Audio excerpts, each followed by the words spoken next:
don't know what he's up to. He's picking me like chicken, shucking me like corn, stewing me like an ice. I don't do sit-ups. I don't do chin-ups. I don't do nothing but get up through them guts with my Johnson, bro. The hell is you talking about, bitch? Anybody, I'm gonna let all y'all know. My exercise is up to them thighs, bro. Believe that, bro.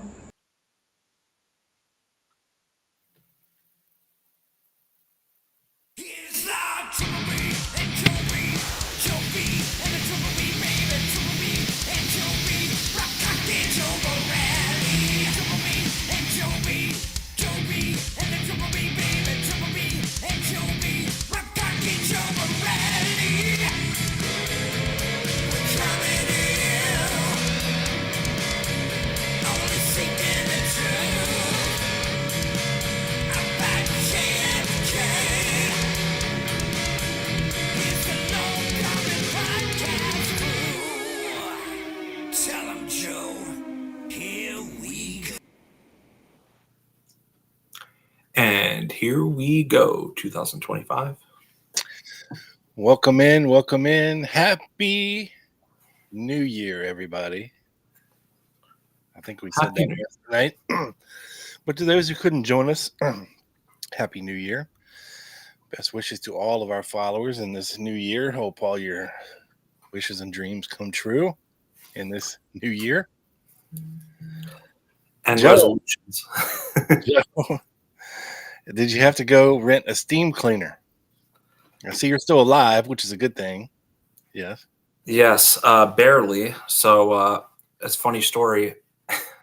2025 didn't get started off the best for me. I'm setting up, my little setup here in the basement, and I usually have my Silk City to my back left. I think it's the right if you're looking at the screen.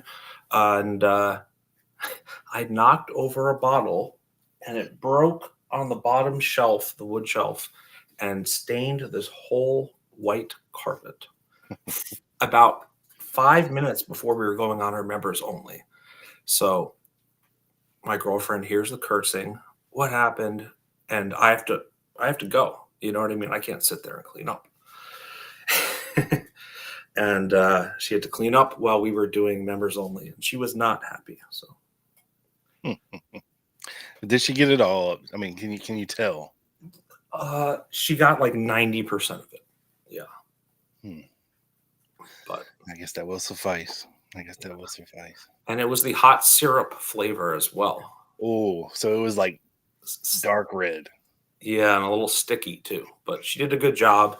And I guess that's a good time to say, check out Silk City Hot Sauce. Yes, and if you too would like to stain your carpets, if you're as clumsy as Joe, head over to Silk City. Use the code GUMMAN for 20% off of your entire order at checkout. You won't regret it. Of course, it was not their fault, sir. But No. It could have happened with anything situated behind you.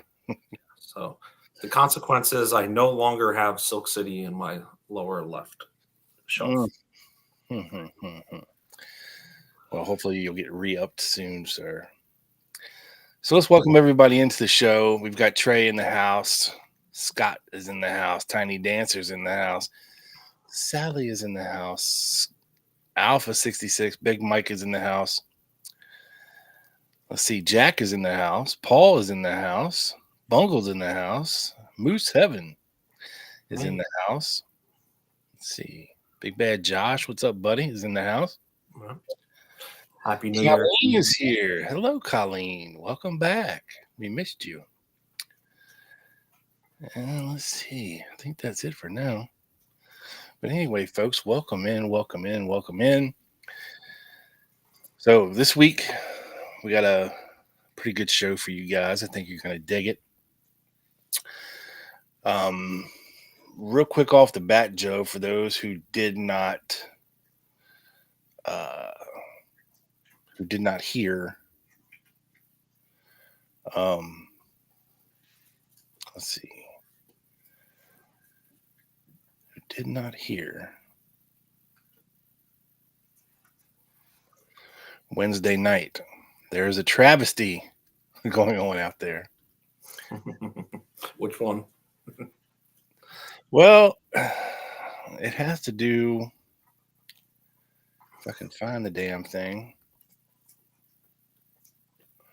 Let me see if I still have it on my computer. We are glad you are feeling better, Colleen. Absolutely. Yeah.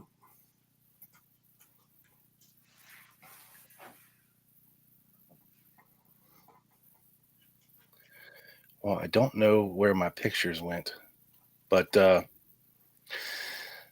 anyway, if you are on social media at all, Facebook at all, if you're a fan of this show, you definitely listen to Quick Hits, and you definitely listen to the Dallas action. There is a travesty going on out there involving the theft of intellectual property belonging to the Dallas action and Doug Campbell. Robert K. Tannenbaum, who I believe was the head counsel for the HSCA investigation, and author of several true crime, nonfiction, and fiction books in the years since. If you go to Amazon, you can find, and you Google Robert K. Tannenbaum or search for Robert K. Tannenbaum or the Dallas Action. He apparently is slated to release a book in April of 2025 entitled The Dallas Action. Kind of ironic, a simple Google search could have negated all, but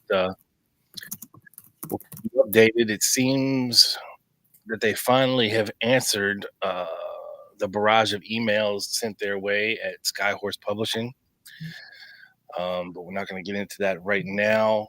And hopefully they do the right thing, Joe. So stay ever vigilant, folks, if you have been helping out on media and spread the awareness. Yep, I hope they do the right thing as well. Absolutely. Because in this small JFK assassination genre, the name The Dallas Action is associated with an intellectual property, and a podcast has been around for almost 11 years now. And for them to not do their due diligence and name a book about the JFK assassination of the same name is just, it's lazy. It is lazy. It is lazy, at the very least. Yeah, at the very least. So stay on them and stay tuned. You can go follow the Dallas Action on Facebook for all updates. Doug is on it. So yeah, I'm sure it will be talked about next Quick Hits as well. You think? We might touch on it. We'll see. All right, so folks, let's get into the Texas School Book Depository, right? That famous building where 3 shots allegedly rang out from there on November 22nd, 1963. But what I wanted to talk about is a couple things, including the building itself, the history behind the building, the history of those involved in running the building. Because as we touched on Wednesday night, there's a couple things that don't quite make sense when it comes to Lee Oswald's employment at this building. We were discussing an article written by Johnny Cairns and his tight, sexy jeans on Wednesday night. And I remember reading somewhere, Joe, that, of course, Oswald was hired on or about October 15th, 16th. I believe it's the 15th, and he started on the 16th of October. Yep. And I believe Frazier had only been there a week or two at that point.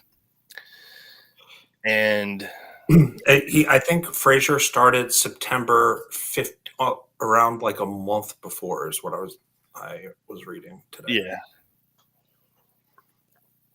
But there had been layoffs after the summer was over, because, of course, they are a school book, textbook distributor, right? So they're normally you would think that their busiest season would be right before school starts. Okay. Yeah, August-ish.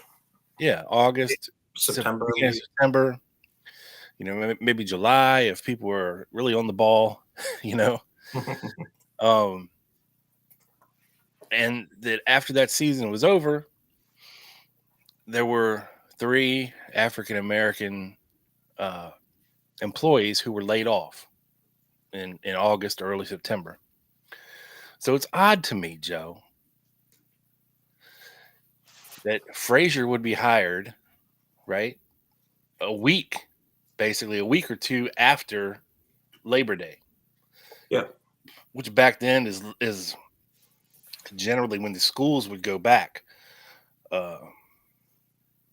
You think it wouldn't be a busy time to need people at the Texas School Book Depository, Yeah. So, oh, that's interesting.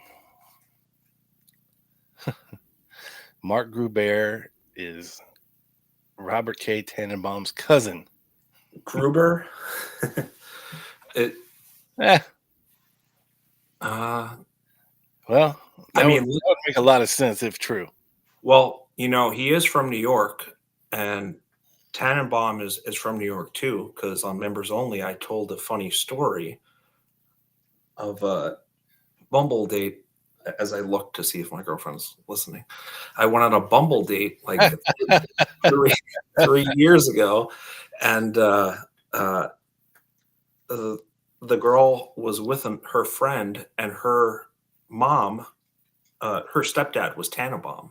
So she was not cute, but I was like, should I maybe switch girls to get some docs? But just a random, like super random. You should take one for the team, Joe.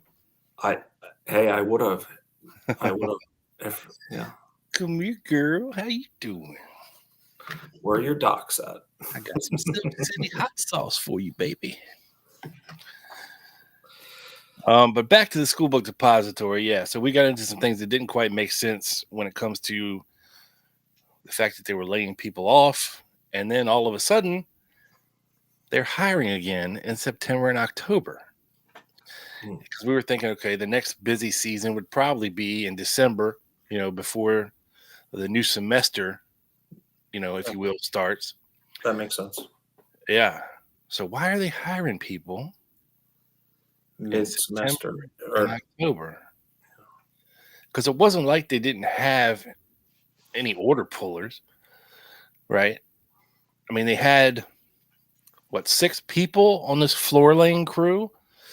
I mean, was this project that important that they needed to hire temporary workers to cover?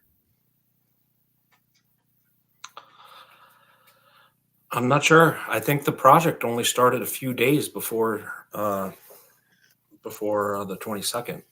And at that point, it's odd to me too. Like, okay, you're a book distributor business, and you're gonna make your employees lay plywood on the floor of a multi-story building. That makes no sense to me whatsoever. Like, how did they form this crew? Hey, does anybody know how to use a saw or hammer, nail? Okay, you're on, you're not. You're going to be pulling orders. You're a dumbass. You can't read. No, yeah, I think Lovelady was on it. Shelley was kind of like the supervisor of it, right? In a sense. I know Truly was kind of above him, but he was kind of overseeing it in a sense. Yeah, because Shelley was the head of the miscellaneous department of the School Book Depository, right? On this 22nd of November, okay, there were 19 warehousemen employed by the Texas School Book Depository, 4 of whom stayed at the old warehouse okay, over what we call the State Building, where Frazier allegedly parked his car that morning. Mm-hmm. Remaining 15 who worked at 411 Elm Street are listed below in the order in which they appear on the time charts. Bill Shelley, Jack Doherty, Troy West, James Jarman, Eddie Piper, Harold Norman, Billy Lovelady, Frankie Kaiser, Carl Jones, Roy Lewis, Danny Arce, Bonnie Ray Williams, Wesley Frazier, Charles Gibbons, and Lee Oswald. Now that's a lot of bodies to be running around a multi-story building pulling orders. I mean, I think that sounds like a little bit of overkill. It sounds chaotic, is what it sounds like. Right. Yeah. Again, why they have these guys, doing construction in their warehouse building. Now we know why, allegedly, is because the building itself, and interestingly enough, Joe, which you probably will touch on in the Truly thing, is that Truly had been with the School Book Depository as an entity since the mid 30s, I think it was 1934. 34, almost 30 years, yeah. Yeah, and at one point he had been in the position. I think he started from the floor up, man. He was an order puller, and then they made him manager of the miscellaneous division. It was miscellaneous too, right? And then finally, the director or the president or whatever he was there at the time, superintendent, yeah, I believe, BSD of the TSBD. Yeah. It's a good way to put it, actually. Yes. So the history of the School Book Depository is definitely suspect as hell. Mm-hmm. And 1963 was definitely a year of transition for the building at 411 Elm Street. So according to the telephone and the city directories of 1961, 62, and 63, these are the differences. Okay. Now the Sexton Company, who had been there before, okay, I believe they were a grocery distributor,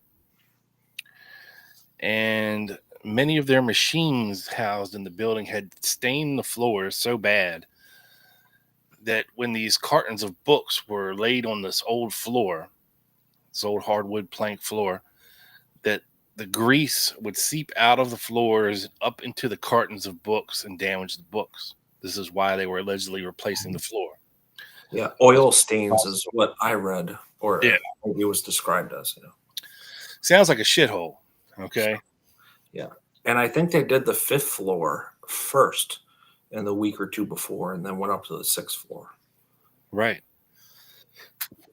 So in 1961, in the city directory, the Sexton Company is still housed at 411 Elm Street.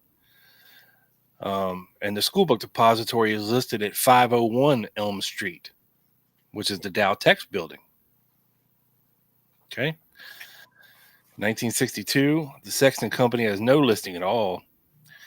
And the School Book Depository is listed at Elm at Houston, very vaguely, without a specific address. And in 1963, the Sexton Company is now located at 650 Regal Row in Dallas. And the School Book Depository is listed at 411 Elm Street. Okay. By the time that the telephone directory had been published in 1963, both companies had listed their new addresses. And this is by May of 63. This does not necessarily mean that they completed their relocations by the month of May, but both companies could very well have been in the final stages of moving when the deadline for the telephone directory came up. They would obviously want their new addresses in the directory, even though they would perhaps be a brief period of time where the old addresses were still applicable. In Truly's statement to the FBI, the depository did not actually start moving into that building until the summer of 63. Okay. Mhm. So you got to imagine. All right, the Sexton Company is out. The School Book Depository is in. The first thing they had to do is figure out and create nice, decent offices in the building, right? Mhm. This takes time. This takes construction. Unless they were just simply using what office space had been in the building previously, but I don't think that's the case. And then, of course, in the summer, they're both moving in and immediately having to fill orders. So I guess they couldn't really do things the way that they wanted to. Let's see. So, with the acquisition of the new building, the company had almost doubled the size of its operations. It already had one warehouse at 1917 North Houston Street, which was bought in 1950, often referred to as the State Building. It was a 4-story white stucco building which had the words Texas School Book Depository Warehouse printed on it. And it was only a few blocks north of the Elm Street warehouse. This is, of course, where Buell Frazier famously parked that morning, allegedly, and saw Lee Oswald walk with the package tucked up under his armpit, and all that jazz. Yeah. So let's see. Throughout the 1950s and early 60s, the Houston Street warehouse and the Dow Tex office represented the total extent of the company's real estate possessions. So basically, in the Dow Tex, this was not where they housed books. This was merely where the offices were. They were still using the warehouse on Houston Street. But apparently they had a set of offices of the book companies and the BSDs of the TSBD in the Dow Tex building. Okay, previous to this, until they conglomerated all into one building in the summer of 1963. Let's see. Around this time, though, the expansion was not just limited to its property holdings. The company also made an enormous increase in its inventory. Judging by the photographs taken inside the Elm Street building, every usable storage area was filled to overflowing tall stacks of boxes. This massive increase in school books from so many different publishers in such a short time period must have required an exceptional amount of planning to coordinate and schedule the transportation of all these educational materials. Let's see. All this stockpiling was taking place at a time when the seasonal demand for textbooks was just starting to fall off. Most of the boxes seen in the post-assassination pictures would have had to wait until the next school year before there would be a need to open them. And that's kind of what we were touching on, before, Joe, when we were talking about the seasonal need for books. Yeah. I mean, you don't think you'd get big book orders mid-semester unless, a classroom ran out of books and I don't see that being a common occurrence.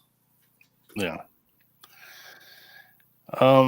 The government exhibits do not include paychecks from the book depository for the simple reason the company had adopted the curious practice of paying Oswald and his fellow employees of the warehouse in cash. On November 27th, Vice President Otis Campbell gave the FBI the following information. Lee Harvey Oswald, while employed by the Texas School Book Depository from October 16th to November 22nd, was paid semi-monthly in cash. He received 2 payments of $104.41 each on October 31st, 1963 and November 15th, 1963. In addition, he now has pay due to him of $43.37, which is unclaimed and eventually given to Marina. According to Roy Truly's secretary, only the warehouse employees received their earnings in cash. This meant that the office workers were given standard payroll checks. So does that sound a little fishy to you, Joe? Well, wasn't he a temporary worker? Isn't that what he was classified as? Technically, So does that mean he was paid differently in a check as opposed to cash? Or no. was All warehouse workers, like including the long timers who'd been there a while, like Billy Lovelady, were Mhm. being paid bi-weekly in cash. I mean, I'm not sure the tax code in Dallas in '63, but yeah, that or the norms of how kind of blue collar workers were paid, but that would seem sus as compared to just a check. What do you mean I'm mirrored in the background? Do you mean my? I don't know. You look fine and dandy to me, sir. Who knows?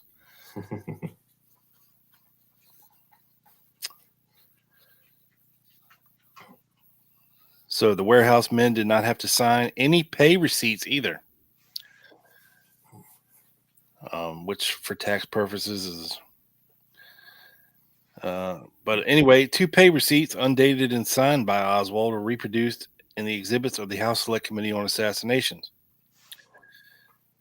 They show that during a semi-monthly pay period, Oswald made $108.34, with $3.93 deducted for Social Security taxes. The main problem with these receipts, as Dr. Jerry Rose has pointed out, is that the signatures are not in Oswald's authenticated style of handwriting. This fact, combined with Campbell's assertion that the company did not use pay receipts, is an indication that these 2 slips of paper did not come from a legitimate source and were probably forged. No other documented evidence of how much Oswald made at the book depository is known to exist, other than the statements made by company managers to government investigators. And as you know, folks, we don't have Oswald's tax records yet. But, Yeah. there's that. Mm-hmm. And there's a lot of oddities when it comes to a lot of different things in the school book depository. And we're going to be talking about quite a few of them here today. So what I wanted to talk about, so let's get into some of these workers, Joe, in the school book depository. And I looked at a few of them. Not all of them, of course, because I've done a lot of deep dives on a lot of these characters over the years. But one I have not done a deep dive on before is Danny Arce. So this, folks, is Danny Arce, right? Good looking young kid of Latino heritage, Joe. Yep. Almost as handsome as you, Joe Borelli. Almost. But there is some interesting photos. Here's another photo of Danny Arce after he was arrested at the school book depository, next to a very high-looking Bonnie Ray Williams in the back seat of a cop car, actually.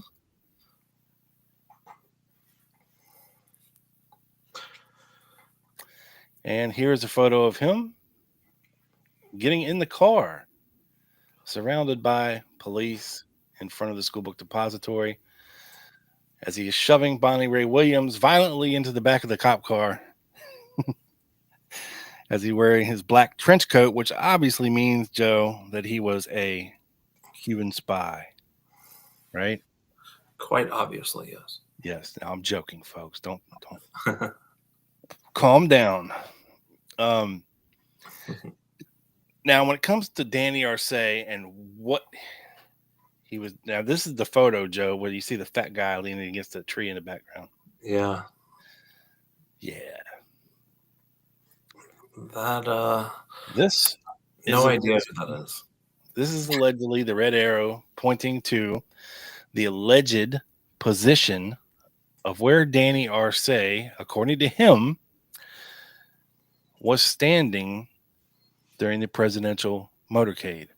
He's standing right behind Cowboy Man, the sweet Mexican decked out in a cowboy hat and all light outfit and cowboy boots that is seen in several of the photos and films from that day. Now, here's some interesting things, and this comes from the work of James Richards and this, this photo here comes from our friend Bart Camp, who determined his position based on where he said he was. Okay. Now, James Richards found some interesting things about Danny Arce, or he supposed some interesting things. Don't know how accurate this is, but we can discuss. This is Danny Arce on the right in the back of the cop car after he was arrested. Okay. And this is a man positioned in front of the Daltex building at the time of the assassination. And that still is, I believe, taken from the Altgen 6 photograph and verily zoomed in on. Okay. Now, you can't really tell a lot from this. I mean, just looking at it, I'm assuming just from looking at the hairline and the dark eyes, right? Mm-hmm. And of course, he was wearing a dark black trench coat, which this guy seems to be wearing too. Danny Arce blatantly said that he was standing out in front of the School Book Depository, right? But this guy is across Houston Street in front of the Daltex building, which doesn't make sense if it's the same guy, if it's Arce. Now, another interesting photo, Joe, compilation is this one. Say hello to some Interpen personnel training at No Name Key. Okay. In the upper right corner, we have Danny Arce on the left in his sweet black trench coat and a no name key participant on the right that looks strikingly similar to the guy on the left, the big guy in the middle, standing second behind the front guy, the guy in front. And it looks like the guy in front of the Daltex as well. Yeah. I think more than Arce. Right. Yeah. And a fan of the carbine, it looks to be. And now there's also another Dealey Plaza spectator. Okay. I'm not sure where he was positioned in the bottom right corner. And I don't know what photo or film that is from. But he highly resembles another Latino gentleman, the third guy, from front to back on the left, and also a No Name Key participant, an anti-Castro Cuban exile. Hey, Rob. Yes. Do you notice that that piece of hair right in the middle of the forehead that seems to come down a little bit? Yes, the Superman curl. Yes. Yeah, the Dealey Plaza spectator on the bottom looks like he has that. And I don't know, just a random observation I'm just making here. Yeah. I mean, these are, of course, this is proof of nothing. This is just mere supposition, of course. But it's interesting because, we believe that various other Interpen personnel were involved, on the ground that day. So very interesting stuff. Yeah. And I believe, did we see this one already? Yes. Yes. I thought I had another one, but it must have not loaded. But that's okay. That's okay. Mm-hmm. All right. So let's get into Mr. Danny Arce, shall we? Danny Arce. Yeah.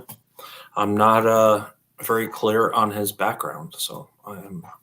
Well, he's an interesting character for sure. And interestingly enough, he was hired around the same time as Bill Frazier at the beginning of September, after they had already laid off 3 black guys. Okay. Wow. Now, he made a statement, I believe will work from front to back here, to the House Select Committee on Assassinations on April 13th in 1978 to investigator Clarence Day. And this is what he said. The incident surrounding the elevator situation is not very clear. What I recall is the following. Before lunch period, we went down on the East End elevator. At the time, Lee Oswald asked to ride with us. We said, fuck you, and proceeded to take the elevator down. He came down in the elevator with us. Oh, no, I'm sorry. So he came down the elevator with us, and we let him off on the 4th or 5th floor. I can't remember. And that is the end of his HSCA, very peculiar document. I think. Is this it? No. I don't think I have it. But anyway, it was a very peculiar document I ran across there. Next up is a handwritten statement given by Danny Arce after he was arrested and taken down to police headquarters on November 22nd, 1963. And this one goes into quite a bit more detail. And you have to imagine this is right after the assassination, Joe, within a couple hours. And they arrested him, Bonnie Ray Williams, Jack Doherty, and Bill Shelley and took them all down to the station. Mm-hmm. And you know what we say about early statements.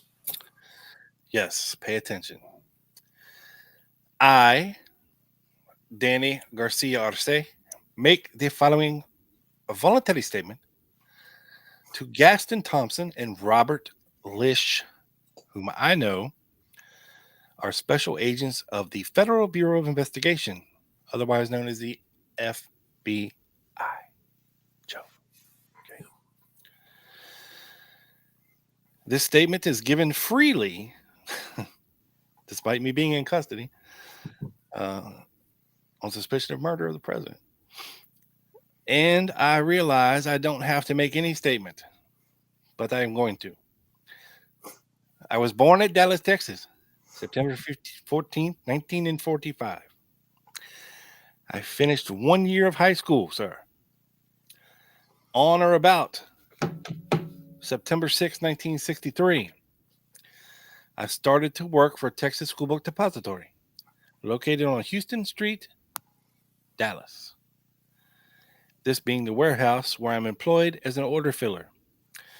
Occasionally, I am required to work at the main building on 411 Elm Street. So Arce was mainly a worker over at the state building. Okay, not at 411 Elm Street. But he was at 411 Elm Street on November 22nd, 1963, as part of the floor laying crew. He says, I was at my place of employment at 411 Elm Street today, Friday, November 22nd, 1963, at 8 o'clock a.m. sharp. Joe, he was not late. From 8 a.m. until about 10 a.m., I was working on the 6th floor of the building. At around 10 a.m., along with other employees, we went to the 1st floor for a break. This was for about 10 minutes, and then I returned to my work on the 6th floor, where I remained until about 11:50 a.m., when I, along with other employees, went down to the 1st floor and then outside the building where we expected the President of the United States to pass in an automobile with others. Bill Shelley, a supervisor of the Texas School Book Depository, had told me the president's party was to pass by the building. As I stood on a corner across the street from 411 Elm Street, I observed a large automobile pass. The President of the United States and his wife seated on his left, being on the back seat. The President's automobile had passed and was a short way down Elm Street towards the underpass when I heard something like a gunshot, and then a second gunshot, and then a third shot close together. When this happened, everybody around began shouting and running, saying the president had been shot. I saw one lady crying, and she said it is terrible that the president had been shot. Within a few minutes after the above happened, I went back into the building where I work. About about 1 month ago, I saw at the Texas School Book Depository a man who today I come to know as Lee Oswald. This man was, I believe, employed as an order filler and in this capacity worked on all the floors of the building. I never, during my employment, came to know Lee Oswald closely and never associated with him, as did anybody else admit to either. Yeah. And of course, he kept to himself for the most part anyway, so no one's going to go out of their way to say I was BFFs with Lee, you know? Well, you think him being a Latino, right, and a Cuban exile, possibly of Cuban heritage. I mean, he was born in Dallas, sure, but he could have had, Cuban heritage or Mexican heritage. It's not clear. That possibly Lee Oswald would have said, "Hey, man, you part of the party, man. Hey." Yeah, for sure. Just like the Marine buddy of his that was Hispanic that went on leave when Castro, did some big offensive in Cuba. He came back and he goes, "Oh, what were you helping Castro?" And he made a joke. I mean, so not far-fetched for sure at all. You want to join my club, the Cuba Committee?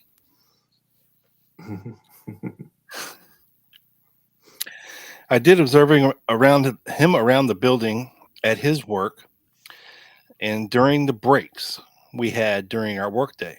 Today, I first saw Lee Oswald when I came to work, this being on the first floor. This was at about 8 o'clock. I next saw him up on the 6th floor, this being around 11 o'clock today, shortly before lunchtime. He was by himself with a piece of paper in his hand. I had nothing to say to him, but some of the other people, other male employees, teased him and told him that he ought to go get a damn haircut. Lee Oswald just laughed at this remark. Man, white boy, look at you, man. You need to get a haircut, man. Looking a little shaggy, homie. Shit. I last saw Lee Oswald at the Texas School Book Depository on 411 Elm Street, Dallas, Texas, at approximately 11:50 a.m., this being on the 5th floor near the elevators. I have read the above handwritten statement consisting of this and 3 other pages. It is true and correct to the best of my knowledge. Danny Garcia Arce. So that is his first day statement, folks. Okay. Now, there was a little bit of foolery when it comes to where these elevators were when Truly and Marion Baker came in. I believe in his statements, Truly claims that at least one of the elevators was stuck on the 5th floor. He's not sure where the other one was. There's a claim that when they came down stairs for lunch, right, that they dropped Lee off at the 5th floor, which is odd, okay, considering that this is where Harold Norman, Junior Jarman, and Bonnie Ray Williams would be watching the presidential motorcade pass. We know this because they were captured on film hanging out the windows of the 5th floor, pretty much right under the sniper's nest. The odd thing about that is if Lee Oswald got off on the 5th floor, but nobody saw him, then where did he go from there? Right? Because Bonnie Ray Williams had went down with the guys originally at 11:50, and apparently he had went back up to the 6th floor, where he proceeded to eat his chicken sandwich, smoke a cigarette, one of his Viceroys, and drink a Dr. Pepper, right? So if Bonnie Ray is on the 6th floor until about 12:15 to 12:25, and you have the other black guys on the 5th floor, where's Lee Oswald in this mix, and why does nobody see him? Another oddity is that another person puts themselves on the 5th floor. Okay? We'll get there, I promise. Yeah, and also, Rob, the motorcade was a little late, of course, and so if Bonnie Ray Williams is up there at 11:15 to 11:20 or 25, doesn't leave much time for Lee to kind of set up a sniper's nest. If you think this, was a well-planned thing by him. So, yes. Fookery indeed. Man, this stupid gimbal's pissing me off.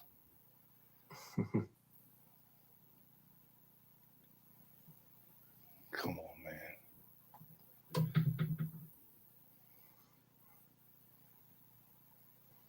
Come on, man.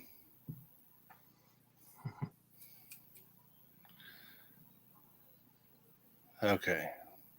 There we go. All right. Don't you fucking move, Mr. Kimball. Okay. So let's go back to the pertinent point of this. Let me show you guys this real quick before we get too deep into this.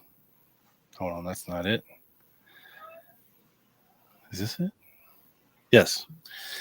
Carolyn Arnold on November 26th, Texas School Book Depository, a secretary stated she was in her office on the 2nd floor of the building on November 22nd and left the office between 12 and 12:15 to go downstairs and stand in front of the building to watch the presidential motorcade. As she was standing in front of the building, she stated she thought she caught a fleeting glimpse of Lee Harvey Oswald standing in the hallway, or vestibule as we call it, between the front door and the double doors leading into the warehouse, located on the 1st floor. She could not be sure that this was Oswald, but says she felt it was and believed the time to be a few minutes before 12:15 p.m. So this right here is probably the best eyewitness account. We're putting Oswald somewhere other than the 6th floor at really close to the time of the shots. Now, also at this time, you have to imagine that Bonnie Ray Williams is still up on the 6th floor eating his chicken sandwich, drinking his Dr. Pepper, and smoking a cigarette before going down to the 5th floor. So if Oswald, like he said he was, down on the 1st floor, watching the presidential motorcade, and we have a witness, the secretary of the School Book Depository, seeing him at 12:15 or close to it, possibly a little after it, because she stated that sometime between 12 and 12:15 she went downstairs. Okay, so that's very interesting. So if you believe the official story, that at some point After this encounter, say 12, 20, 25, 30, then Lee Oswald had to make his way up to the 6th floor. Bonnie Ray had to make his way down to the 5th floor. And Jack Doherty had to make his way to the 5th floor, all without any of these guys seeing each other, allegedly.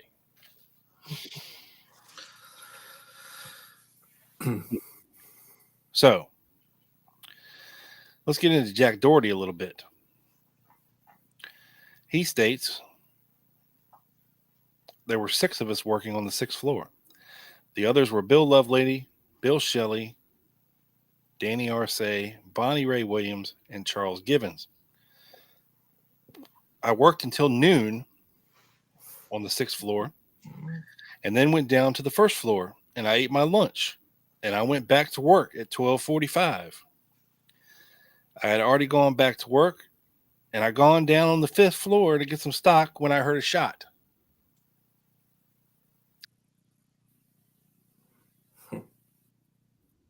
I'm here, okay, because the shots happened around 12:31 p.m. He states that he went back to work at 12:45 and then went down to the 5th floor and heard the shots. But irregardless of the time, he states that he was on the 5th floor when he heard what sounded like a shot. He says it sounded like it was coming from inside the building somewhere, but he couldn't tell from where. He then says he went down to the 1st floor and asked a man named Eddie Piper if he had heard anything. And he said yes, that he had heard 3 shots. I then went back to the 6th floor. I did not see anyone on the floor except the people I named.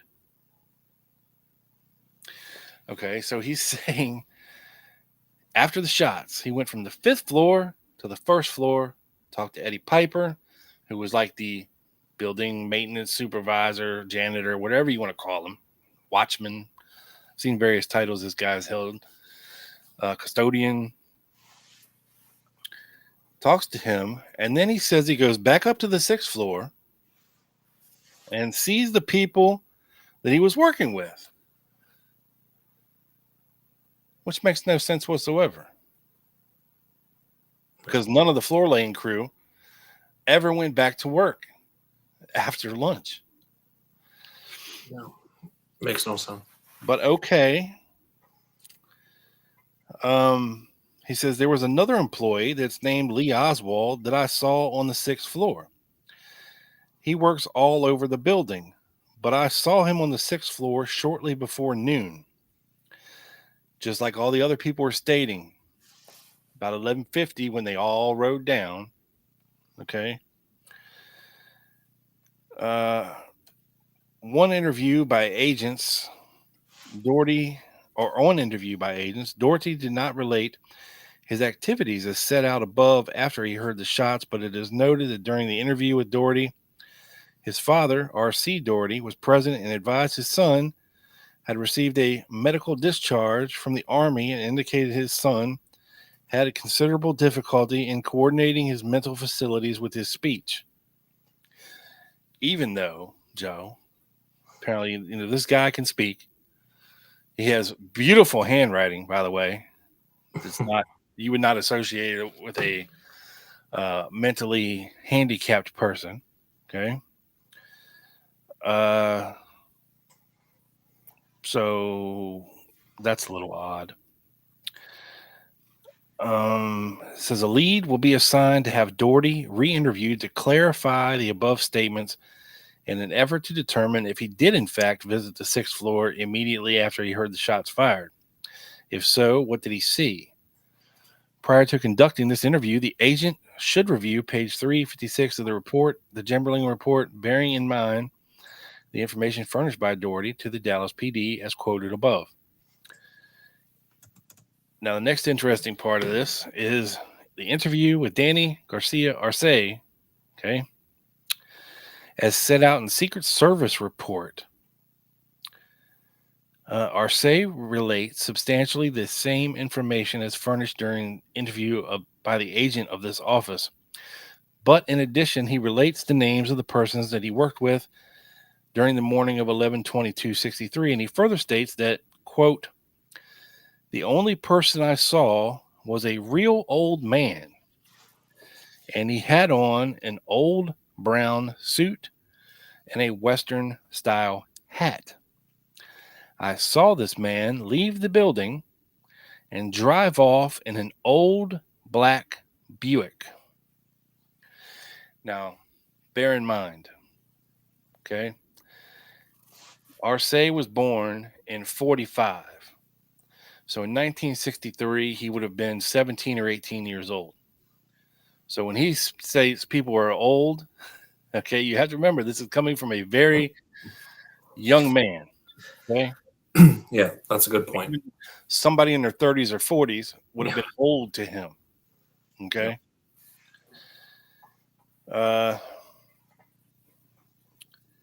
This man was not carrying anything in his hands when I saw him exit the building.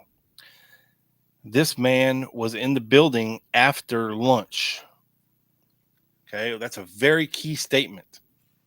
Okay, that means that after the guys had left the 6th floor from working on the floor and all that jazz and came down for lunch, that is when Arce saw this guy in the building. This man left in the car before the president was shot, not after. So that's a very key point as well. I did not see any other people in the building that shouldn't have been there, but this old man, other than the people I named that worked there. Danny Garcia Arce will be re-interviewed with additional other investigation conducted consistent with information developed to identify the, quote, real old man in the brown suit referred to by Arce above. Will thereafter interview the old man referred to determine the nature of his business in the school book depository immediately before the president was shot. So that's interesting. Yeah, very. So let's jump back over to Jack Doherty. And we're going to hear his statement, handwritten statement, given on 11/22/63. Okay. I, Jack Edwin Doherty, make the following free and voluntary statement despite being held under arrest at the Dallas police offices to agents, blah, blah, blah, and blah, blah, blah. They love to point that out, huh? Yeah, I am making this statement freely and voluntarily with no pressure at all. As I'm sitting here in handcuffs and, I have 20 cops surrounding me. He says, I am employed by the School Book Depository at 411 Elm Street, Dallas, Texas, as an order filler and reside at 1827 South Marcellus Street, Dallas, Texas. I started to work today at 7 a.m. o'clock. Yeah, didn't he have a key or something and open up or something like that? Because he's there before. He would open up in the mornings, and he would go around, walk the building, make sure everything was kosher, make sure the heat's working or whatever, the AC is working, make sure everything is all good. And then Eddie Piper was the guy who stayed later in the evenings to do the same thing after everybody left, to make sure everything is cool, everybody's gone, and he locked up. Right? I see. He says, I recall vaguely having seen Lee Oswald, who started to work at the School Book Depository about 3 weeks ago, when he came to work at about 8 a.m. today. I saw Oswald again at about 11 a.m. today, and do not recall seeing him at work after 11 a.m. today. Okay. I was working on the 5th floor of the building at 411 Elm Street, despite 3 black guys not seeing me, at about 12:45 or 1 p.m. when I heard a loud explosion, which sounded to me like a rifle shot coming from the next floor above me. I did not see anyone running from the building and did not see anyone fire the shot which I heard. So he only heard one shot out of 3. Despite it being the first one, who most people say sounded like a shitty little firecracker. But you didn't hear a second and third one, which were much louder. But okay. I have read this statement, and this is true. Jack Edwin Doherty. Bless his special heart. Yes.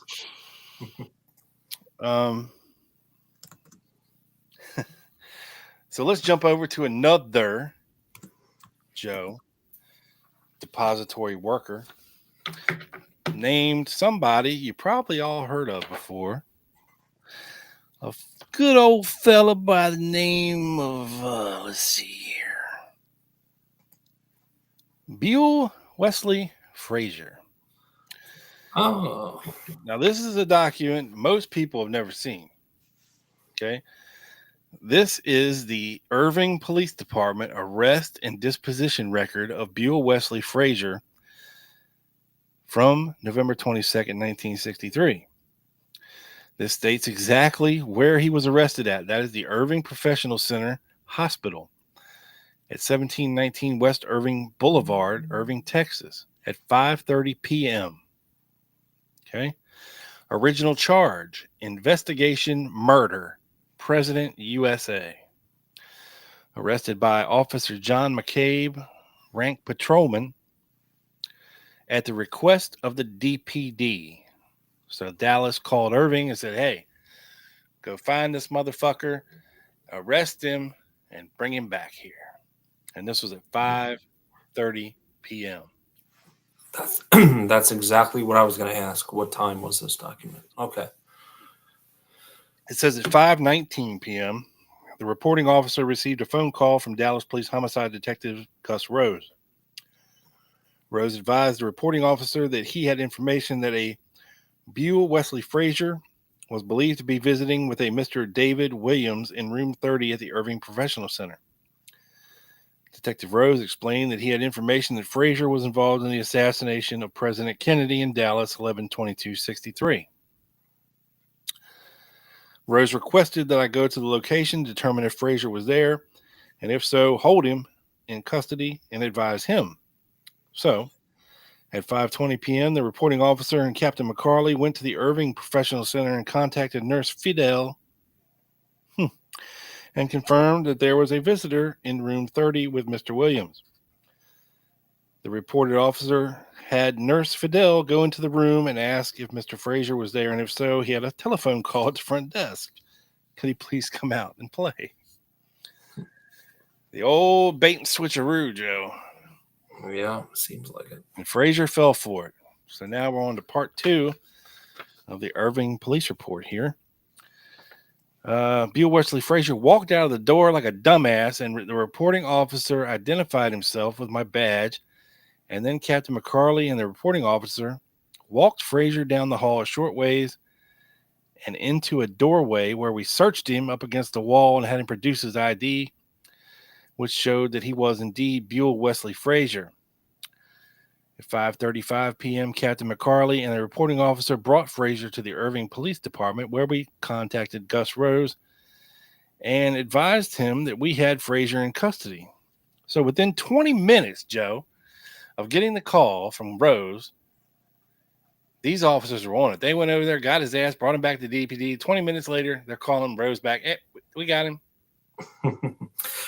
Really quickly, Scott asked, and I started, but it's relevant to this. He spent hours visiting the father he hated. Is that where he was apprehended? Did I miss that? Yeah, he was visiting his stepfather.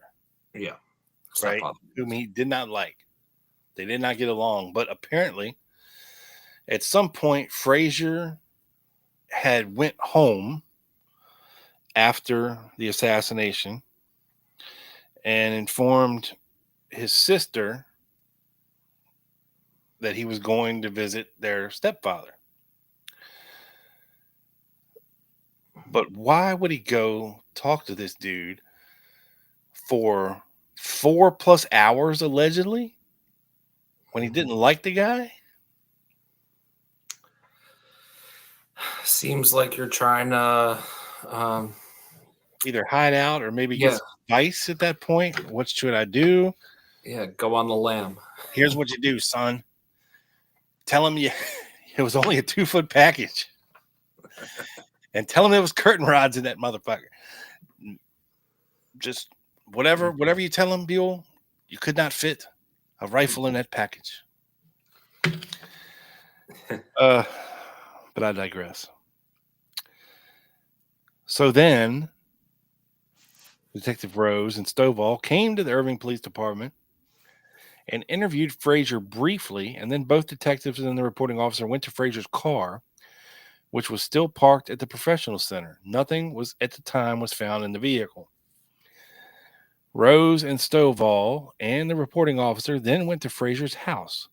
Frazier produced, on demand, a .303 caliber British Enfield rifle from the closet in the living room and turned the rifle over to Detective Rose along with the clip to the rifle. At this point, Rose and Stovall then took Frazier to Dallas for questioning.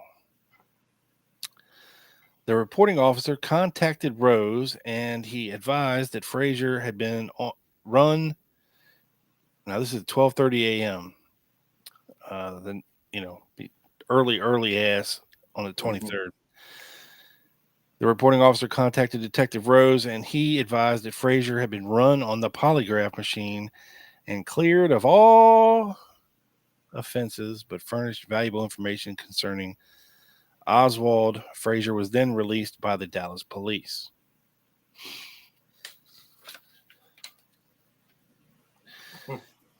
Yeah, and 12:30 is like 7 hours after 5:30. Yeah. And then, let's see. Hold on, that's not the right one. I don't think I did the third page to this, but I will continue. 2:45 p.m. on the 23rd, Dallas homicide detectives Rose and Stovall contacted the reporting officer at the Irving Police Department and requested that I accompany them to the Payne residence at 2515 West 5th Street to execute a search warrant and attempt to find any additional evidence connected with the investigation of Lee Harvey Oswald. While searching through a 24 by 12 by 12 cardboard box on the floor of the garage, the east side near the front door, the reporting officer found a dull black sealed envelope. The reporting officer called Detective Rose's attention to the envelope, and then Rose opened it. The envelope contained several photographs. One of the photographs was a picture of Lee Harvey Oswald standing with a rifle held in his hands. The handle of the pistol was visible at Oswald's right hip. Also visible in the picture was what appeared to be steps on Oswald's right. The rifle in the picture appeared to be equipped with a telescopic sight. In searching the box, the reporting officer also found a small, blue drawstring bag which contained a sharpshooter medal. Numerous books were found in the suspect's property in the garage. The books were written in Russian. So they are cherry picking things out of Ruth Payne's garage to make this guy, look bad. Yep. Sharpshooter medal, Russian books. Here we go, Joe. Yep. Same thing we saw last week when it came to the rifle, Yep. So we threw all that shit in a blue suitcase and took it to Dallas. At 5:30 p.m. on the 23rd, the reporting officer returned to the Payne residence with Dallas officers, at which time Michael Payne returned to Dallas with the officers. And while riding with Payne in the police car, Payne stated that he had attended various John Birch Society meetings with Oswald and that he felt sympathy for some of Oswald's political views. Well, isn't he sweet? Isn't he?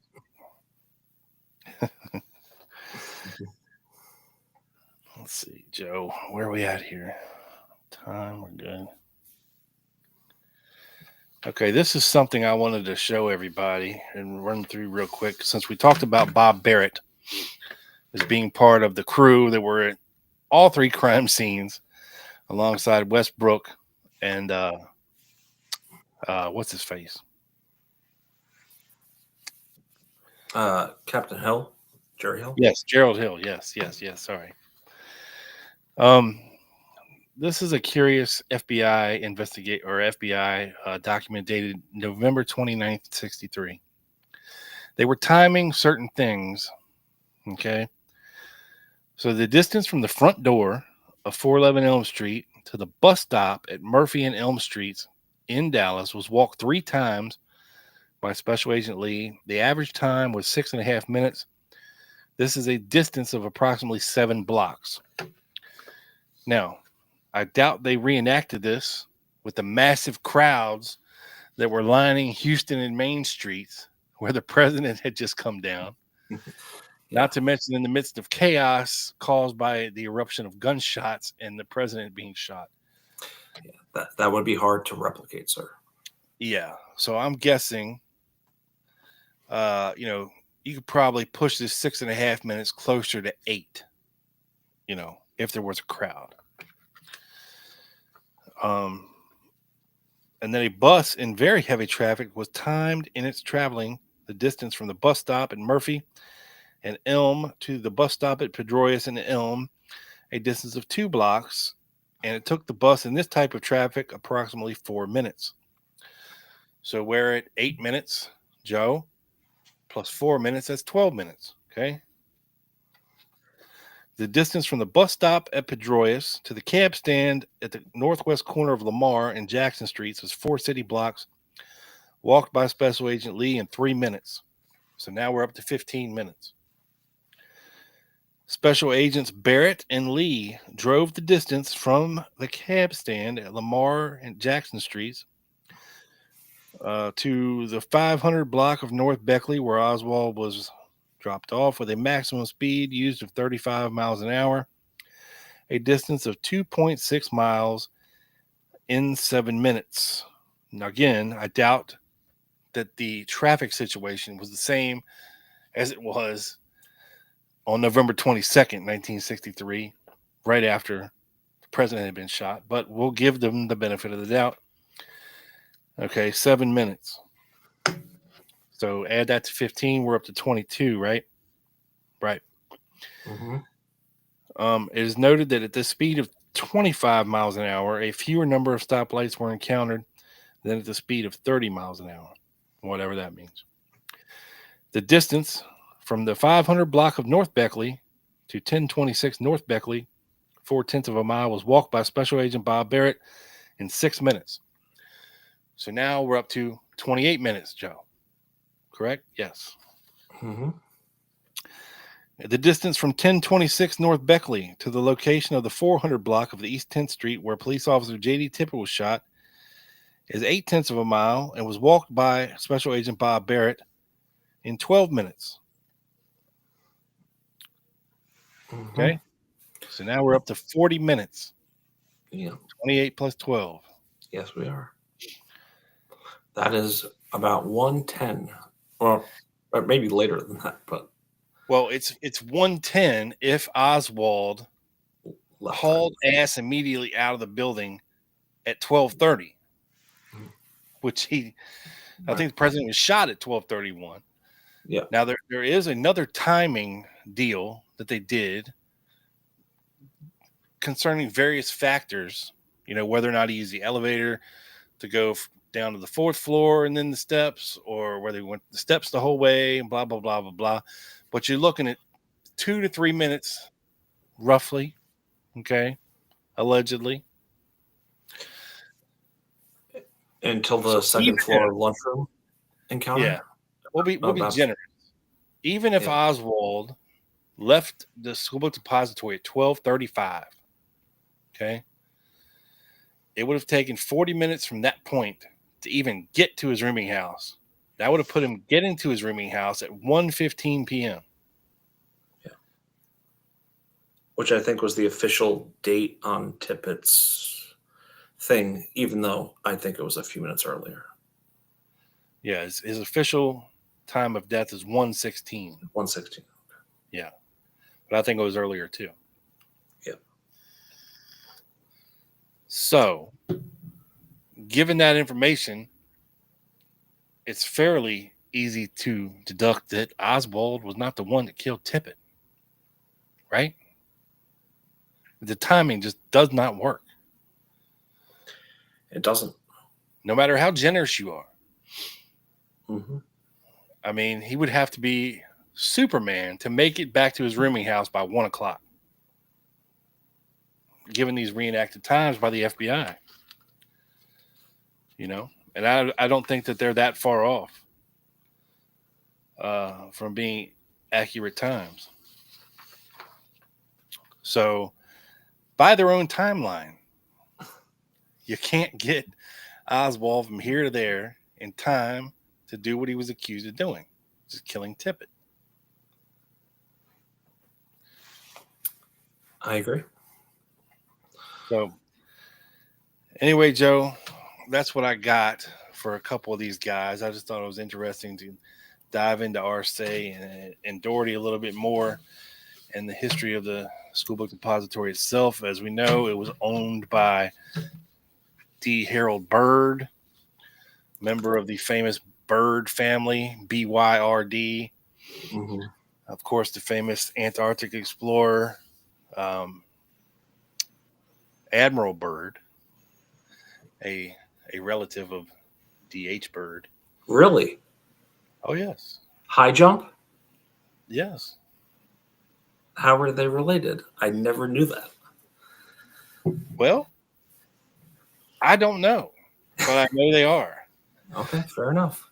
I will look it up while you get into Truly, and then Sure. I'll tell you. Yeah, sorry, I did not know that. That is very fascinating. And of course, the Operation High Jump. Maybe that's a tangent we'll go on and members only, since we're already an hour and 17 minutes in. But Now, everybody knows that D.H. Byrd is the co-founder, of course, of the Civil Air Patrol, of course, which yes, is interesting as well, because as you know, Lee Harvey Oswald was a part of the Civil Air Patrol, as was David Ferrie in New Orleans. Yeah. And Rob, I don't know if you know this. I read that he was very close with LBJ. He was.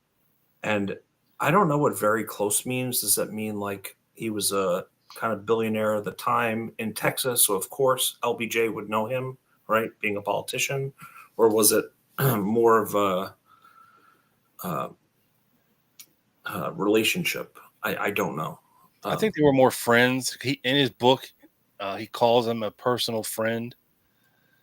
And the DH and DH Byrd stands for Dry Hole Byrd, because he would pump so much oil up out that hole. He'd pump it dry, Joe. Really? You know what I'm saying? Yes. Are you seriously? Yeah. Are you He didn't call himself a millionaire. He called himself an oilionaire. Huh. Okay. He was a weird dude. Right. He fancied himself a big game hunter. He got off on that. He there's several pictures of him in his book. Now, Admiral Richard E. Byrd was David Harold Byrd's cousin. Okay, Admiral Byrd named Antarctica's Harold Byrd Mountains after him. Apparently, there's a mountain range in Antarctica entitled, and he called them the Harold Byrd Mountains. So he was, close. Another cousin, Richard's brother, was Harry F. Byrd, who became a Democratic Party governor of Virginia and a leading conservative U.S. senator, who is actually big in my hometown here, Winchester, Virginia. I actually went to school with John Byrd, a very grandson, I think, of Harry F. Byrd. So, yeah, the Byrds. I mean, there's a statue of Admiral Byrd down in front of our courthouse. So, really? Yeah, all decked out in his polar gear. So yeah, cool. Very interesting stuff when you start tying all this stuff together about who these people were. Yeah, that is. I did not know that. That is It's a small world, at least back then, right? And Yeah, it's a small world after all. I mean, this dude, he lived until like 1986. In 1978, he released a book called I'm an Endangered Species. If that tells you all you need to know about this guy's ego, right? they don't make them like me anymore. Exactly. He wrote a book all about how great he was. And I'm not even joking. Trying to create a legacy at the end of his life there. Yeah. Yeah. So very interesting stuff about D.H. Byrd and the School Book Depository and all these crazy connections, man. Yeah, that is nuts. I have some starred comments I'll go over before I get into Truly, Rob. Yes, Roy Handsome Truly. Yeah, we're going to see him in a little bit. Joe Handsome Borelli. I like that nickname. Tiny Dancer. You're not going to see those taxes. She's talking about Lee Harvey Oswald's tax returns until 2039. She checked. So we will take her word for that. That's in about 14 years, 15 years maybe. I doubt those IRS records, Timothy Ryan says, will ever see the light of day. I have my doubts they will as well. Yeah. And of course, I've tried. There's not much info out there on Bill Shelley. The most interesting things out there on Bill Shelley is, of course, from Earl Goals, who gleaned some interesting information, but not sure how accurate it was. So, and not much out there on Roy Truly either, but hopefully Joe gleaned a little bit. Yeah, there isn't a lot, but yeah, we'll get into it. I promise. David Arbuckle says so many interesting people involved in the JFK assassination. So little of it do we really know. Yes. Right. So stay tuned and make sure you're subscribed to hear all of the little known tidbits. All the fookery. Yes. Yes. Trey said he misses Rob's voice work. Rob did the Danny Arce voice. I think that's what he was referring to. Yes. Danny Arce is dead, right? Jack says. Believe so. Unknown, sir. Given his age at the time of this, it's very possible he could be alive because he wouldn't even be 80 yet, or he'd be close to it. Yeah. So it's not out of the realm of possibility if old Danny took care of himself that he'd still be around right now. Yeah, 3 years younger than Buell, I think. And Buell's kicking, so. Yeah, if he was born in 45, it's not 2025 yet. That's 80 years. Yeah. So that's something to follow up on for sure. How sus is Shelley, Trey says. Well, yeah, he's sus, but again, we don't really have that much info on him other than what Goals pulled up and claimed from this unknown source. So we don't know how accurate it was that, Shelley was former CIA and all this stuff. Mm-hmm. It's an interesting story, believe me, but we have no corroborating information. Right. Just the rumor mill. Right. Timothy Ryan, Roy Truly has always been sus. We will get into that shortly, and we will let you decide for yourselves. Did you find the document, Joe, about, I don't think it was referring to a Roy Truly, but I don't think it was our Roy Truly. Yes, we're going to get into it. Walked around with the parakeet on his finger. Yes. Yeah. Yes, I did come and drove a hearse. I don't think that's our Roy Truly, but no. What we actually have a document we're going to get into shortly about a different Roy Truly who was not the Roy Truly of the TSBD. Yes, a much more interesting Roy Truly, if I say so myself. Yeah, for sure. And Timothy, wasn't there a story of a janitor hiding on the 6th floor during the shooting? Is that who you were referring to? No, this was a story made up by, I can't remember if it was a Houston or a Fort Worth-based reporter who claimed that a Negro employee, janitor, of the School Book Depository had told him this story about seeing some things, but it turned out to be a false news story, allegedly. Huh. Huh. I've heard that some people might know the name of the reporter. It's pretty famous, but I I can't pull it top of mind right now who that reporter was, but I think he was purveyor of some false stories. Mm-hmm. Timothy also said lie detector for Buell. I believe that there was a document on it, but the results of it were never. Well, here's the thing. So we all know he was given a polygraph. What we don't know is if he passed it. They say he did. Okay, but we don't have the lie detector results, the polygraph examination results. We don't know what they asked him. We don't know what he said. And the HSCA had questioned and requested of the Dallas police this polygraph examination. And they were told that we don't have it. We don't know what happened to it, which is sus, of course. And then, of course, fast forward to the AARB, Thomas Samilak, who has been interviewed over on Robbie's show, Out of the Blank, was a staff member for the AARB, and in his box, they came across some of this stuff, and they were interested in finding it too. And they again petitioned at the Dallas Police Department to find this polygraph examination, and they basically never got an answer. Because many years ago, of course, when I was deep diving into Frazier and first found out about this polygraph examination that he was given, that's something that I wanted to see. And so did Bart. So Bart Camp, okay, our friend Bart Camp, he did a FOIA request with the National Archives, and he was sent a 17-page file. But it was basically all this stuff, 17 pages of trying to find the polygraph examination results, not the actual polygraph examination itself.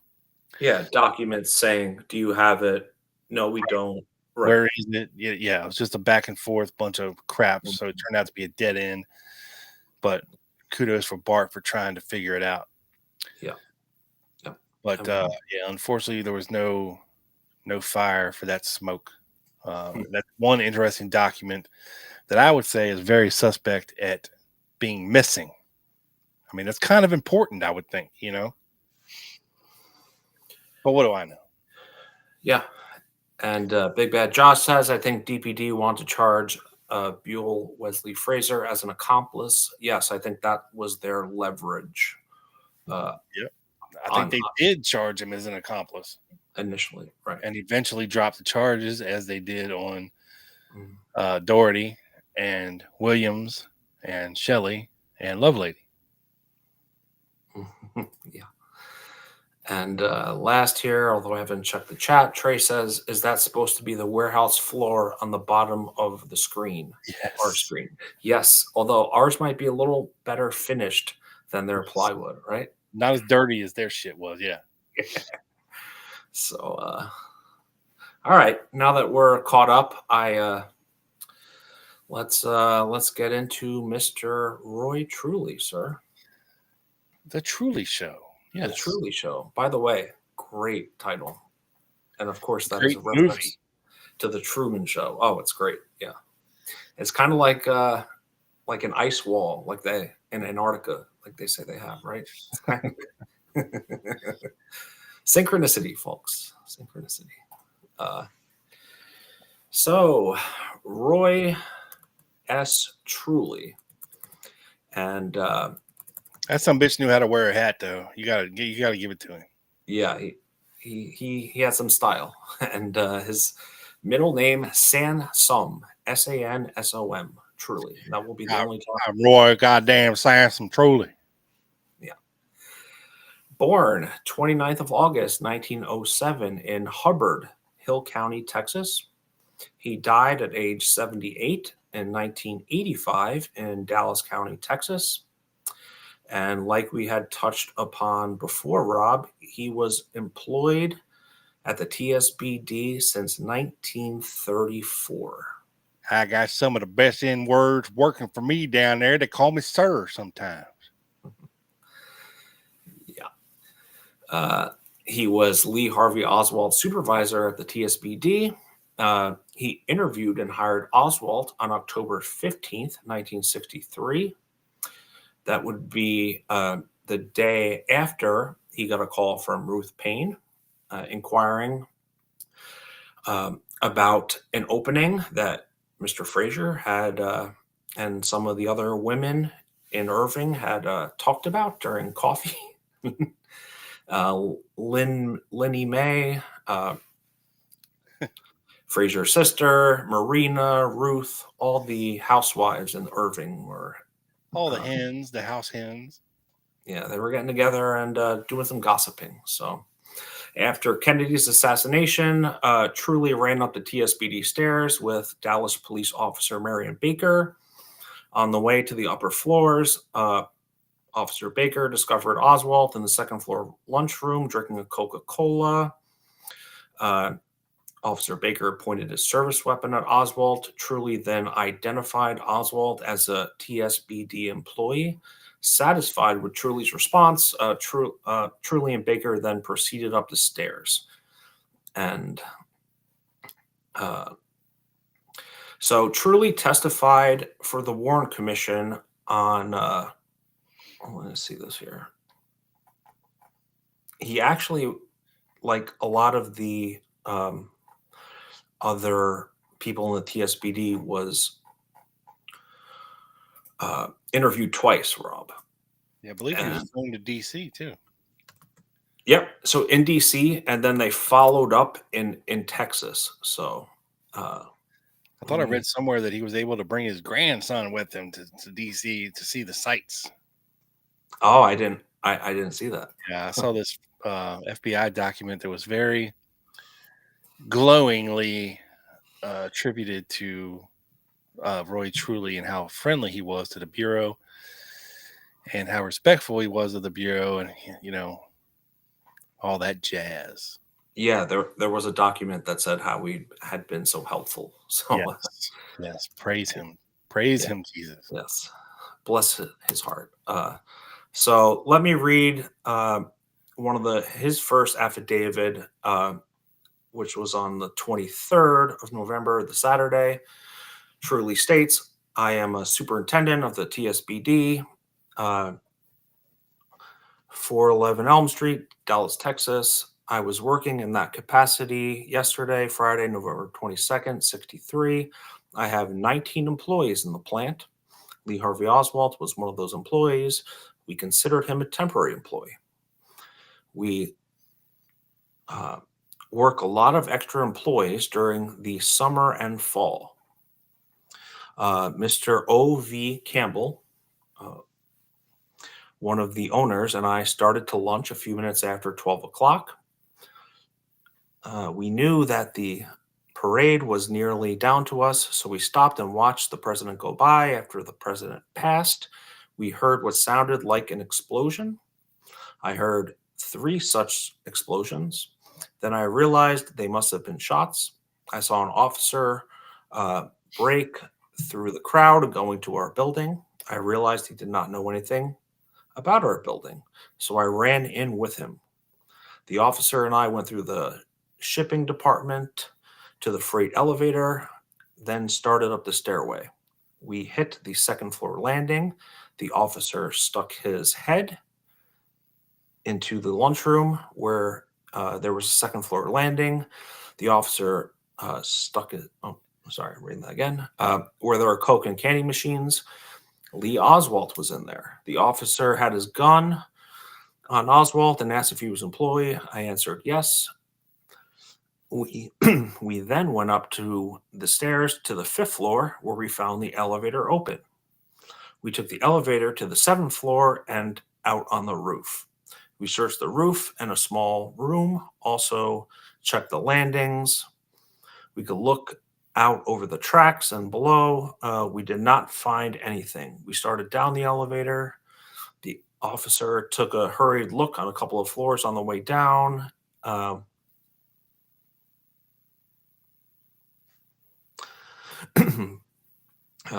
When they got down there, by that time, there were several people in the building. Some 15 minutes later, I was checking our employees and I did not find Lee. I asked Mr. Shelley if he had seen Lee. He said no. I then contacted. So I got to stop right there, Rob. Yes, sir. Didn't he just see Lee in the 2nd floor encounter? So yeah, truly, yeah. Yeah. Allegedly. So we're going to get into who else was possibly missing, but he had just seen Lee a few minutes before he's asking Shelley this. He contacted Chief Lumpkin and told him Lee was missing. Then they went up to the 6th floor and they found Captain Fritz, and that told Captain Fritz that Lee might be missing and where he lived. I did not see Lee anymore. We didn't run a thorough check of our employees. They fill in an application form.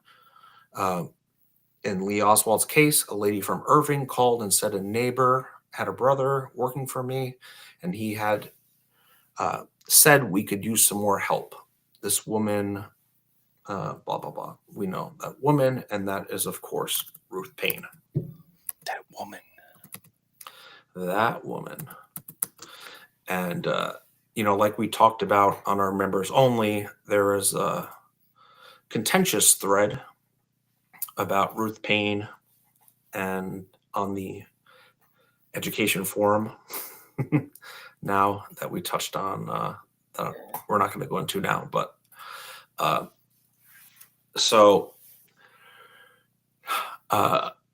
this is Truly here on the top with the red arrow pointing towards Truly with his nice hat on, wearing it so fashionably. Very shortly after the assassination, he was actually with Mr. O.V. Campbell. Like we said, we were going to lunch.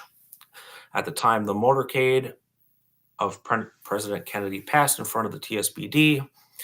Truly stated that immediately after the shooting, at the time, he and Mr. Campbell apparently became separated by the surging crowd, and therefore he would not be able to comment regarding any persons observed by Mr. Campbell at the time.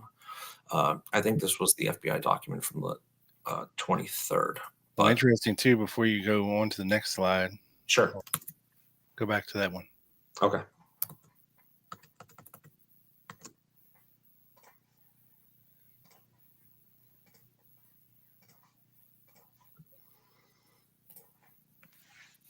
Okay. So you point out Truly on here, right? Mm-hmm. And right in the foreground, right to the left of Truly, is the backside of Mr. Cowboy Hat Man, okay, that was standing in front of Danny Arce over on the sidewalk, just prior to the motorcade going by. This is in like the immediate aftermath. Yeah. So everybody's scattered at this point from their original locations. You can see Prayer Man up on the steps as well. You can see Frazier. You can see Frazier standing up there with his arms crossed, right dead in the middle of the top of the stairway. Just watching everything unfold up here in my moccasins. Yeah, and it looks like the Cowboy Man is looking up. I mean, for sure, right? Yeah, for sure. Like the only one that is looking up. Everybody else is starting to move towards the rail yard down Elm Street. So, yeah. Well, I mean, he was a cowboy, so I guess he would know. Cowboy be doing cowboy shit, you know? Yeah, true. Let's see. All right, so just going back to O.V. Campbell for a second, there was, and I got this from the Prayer Man website, and that is prayer-man.com. I think it's /TSBD Roy S. Truly. But this is an article on Saturday, November 23rd, of course, the day after the assassination. In the story, Campbell said he ran towards the grassy knoll west of the building where he thought the sniper had hidden. He said Truly and an officer ran into the building. That's, of course, Marion Baker. In a storage room on the first floor, the officer, gun drawn, spotted Oswald. Does this man work here? The Baker asked Truly. Truly, who said he had interviewed and hired Oswald a couple of months earlier, reportedly told the policeman that Oswald was a worker. But the interesting thing about this is it's not the second floor lunchroom. It is the first floor storage room. And O.V. Campbell is a vice president of the TSBD. Yeah, it means I think he was higher up than Truly, right? He was higher up than Truly, yes. Yeah, so different capacity BSD of the TSBD. Yeah, yes, exactly. Yes. So that That's was something. Named this episode BSDs of the TSBD. That would have been next time. I'm sure this won't be our last show on the TSBD. Yes. But so what's the date of that, Joe? That article previous? That is November 23rd, Saturday morning. Yeah, and of course the lone nutters will say, well, this is just rampant hearsay, unsubstantiated hearsay. And you know, in the immediate wake of trying to get information out there before it had been fully formed, you know, I'm guessing this is coming secondhand from O.V. Campbell, who probably talked to Truly, who told him in the storage room on the first floor or in the lunchroom on the second floor, and things got confused. And but again, there's a big distinction between second floor lunchroom and first floor storage room, you know, when we're talking about this. So, and it's important in the context of Oswald being prayer man, hence why we are finding it on Bart's fine site, prayer-man.com. Yeah, he's really one of the best sources when it comes to the TSBD and everyone in it. And I'm going to read a little bit from his website in a second. But so on the Oswald file in the FBI, we're going to talk about the other Roy Truly, Rob. Yes. On December 5th, 1963, at Memphis, Tennessee, Dr. Clement Cotter, senior surgeon, so not a Scafusa. Yes, another BSD. Yes. Public Health Service Hospital telephonically advised Special Agent Hero Bush, not Busch. Don't get excited, ladies and gentlemen. And inspiration of the TV show Welcome Back, Cotter. That predates me. Oh my God. I know. I'm sorry. I hate to admit it. It was a great 70s sitcom that starred John Travolta. Oh. As Vinnie Barbarino. And his fellow classroom full of fellow 20-year-olds that were supposed to be in high school. Very funny show. I'll have to check that out. Said that he knew. I'm sorry. I said you will like it. It's funny. Welcome back, Cotter. Yeah, check it out. I just wrote it down. All right. So Hero Bush said that he knew of one Roy Truly of Dallas, Texas, possibly identical with the employer of Lee Harvey Oswald at the TSBD. Dr. Cotter furnished the following information concerning the Truly whom he thought might be identical with this individual. From 1953 to 1955, Truly worked as a chauffeur and a general handyman for Dr. Andrew Toome, who operated a clinic on Hallettsville Highway, Victoria, Texas, where Dr. Cotter was assigned as a student physician for 4 months in 1954. Truly was a peculiar person in that he frequently carried a pet parakeet with him on his finger. Yes. I bet his finger smelled so good. I was scared I didn't have it, Rob, because I have a ton of slides, but I'm glad I do. Truly was reputed to be an experienced sniper, and on one occasion told Dr. Cotter of an experience in Europe during World War II, sniping at the Germans, after which encounter he was captured by the Germans and commended by the German commander who allegedly captured him. In 1957, while Dr. Cotter was practicing at Galveston, Texas, Truly visited his office where he was selling stock and gave a Dallas, Texas address. So, was Roy Truly a super sniper in World War II? I was picking off them goddamn Germans one at a time as they came over the fence. Bam, bam, bam. Heads exploding, beer shattering everywhere. The hills were alive with the sound of music. I love when you go in character. But I'm going to continue here. In 1960, Dr. Toome died, but Roy Truly is well known to Dr. George Constant, a psychiatrist at Victoria, and who should be known to other employees. Dr. Cotter described Truly as a white male, 40 to 45 years of age, 6'2" tall, weighing 200 pounds, with a pot belly, brown wavy hair, dark eyes, some gold on the front teeth. A cigar smoker who was in 1957 married to a woman named Jackie. Ironically, Jackie Brown. This Roy Truly was a pimp. Gold teeth, walked around with a parakeet on his finger. Probably a mink coat, if I'm guessing correctly. It wavy fits. hair, 6'2" with a little pot belly, polyester pants, and cowboy boots, of course. Yeah. Colleen has to go, but I just want to say good night, Colleen. Oh, good night, Colleen. I know you'll catch up on the rest. Yes. But before we do that, Rob, I figured, since we just read that description of Roy Truly, let's see if he was 40 to 45 with a pot belly, because we have a 1-minute clip from CBS. I believe it was in 1964. So let's get to it. If you can't hear it, stop me, sir. I realized that he didn't know the layout of the building, so I ran in with him.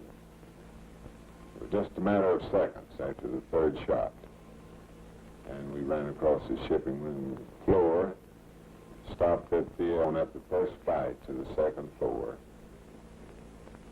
and the officer looked in the snack bar adjacent to us. With me, had a gun in his hand, and he threw the gun toward the middle of Oswald, and he looked probably a little startled, like anybody else would if you just put a gun in his stomach all at once, which I thought was natural. As you recall it, does that seem like a reasonable length of time for him to have been able to do those things? He could have done it if he'd have been awful fast, or if he'd have pre-planned it right away. But the ceilings are low on each floor, and the stairways do not have too many steps. All right. So that is Roy Truly. He was clearly hiding his gold front teeth in that interview. Yeah. So we're going to get to the second part of the document here, which is a follow-up on the first part of this person that called the FBI and says, I knew Roy Truly. The following investigation has been conducted by Special Agent Nat Pinkston at Dallas, Texas, December 7, 1963. Agent Pinkston has interviewed Mr. Roy S. Truly, warehouse superintendent, TSBD, on numerous occasions since November 22nd, 1963. The description of Roy Truly, furnished by Dr. Clement Cotter, senior surgeon, Memphis, Tennessee, could not be a description of Roy S. Truly of the TSBD. A check of the Dallas City directories from 63 all the way back to 51 each year shows Roy Truly being employed by the TSBD in Dallas. So that was actually one of the misconceptions I had, Rob. I thought, because everyone, Shelley, everyone at TSBD was former World War II, right? Yeah. Almost everyone. I mean, not Danny Arce, of course, but the people that were old enough to be in World War II, almost all were. And I had assumed the same thing about Truly. But since he started working TSBD 34, born in 1907, he would have been like late 30s by the time of World War II. But I did read something, Joe, that during the World War II time frame, he did leave the employ of the School Book Depository to join the military service and then came back after 3 or 4 years, I believe. But I can't remember what branch he was in, what capacity he was serving. Can't remember. Yeah, I didn't come across that, Rob. And to be completely honest, my Ancestry membership stopped on, I think, like a month ago. And it's like $40 a month or something. So I haven't re-upped it yet. But I know we've found former persons of interest draft cards like James Herbert Martin, his dad, who was in his 40s, I think, at the time. You can get a special exemption to serve, especially in World War II when they were low on men. Not sure if he would have been on the front line, but it wouldn't surprise me. But it didn't come up in the Warren Commission for what that is worth. But we'll have to follow up on that to see, because it does seem like almost everyone was former military. Yeah, I'll see if I can find it. I thought I had it while you go on. If I find it, I'll holler at you. Okay. Sounds good. I will continue here. So let's see. So yeah, that was not the Roy Truly that called into the FBI. And let me see. All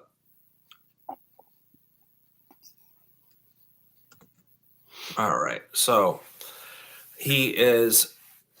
they are back in Dallas, and Mr. Joseph Ball, Rob, is taking a deposition, continuation of a deposition on May 14th, 64. Now, Mr. Truly, this is a continuation of your deposition. I took the last one, and you have been sworn, and I don't know that it is exactly necessary for you to take the oath again. Oh no, Mr. Truly says I gave a statement under oath. Mr. Ball, oh no, this is a deposition. You appeared before the commission. That's right. Mr. Beelan took my sworn deposition about a week before I went up there when you were both in Dallas, and also took a recorded deposition. And on Bart's site, he has a document of the dictabelt recording of Mr. Truly's testimony, although, of course, we have not seen it since, as far as I know.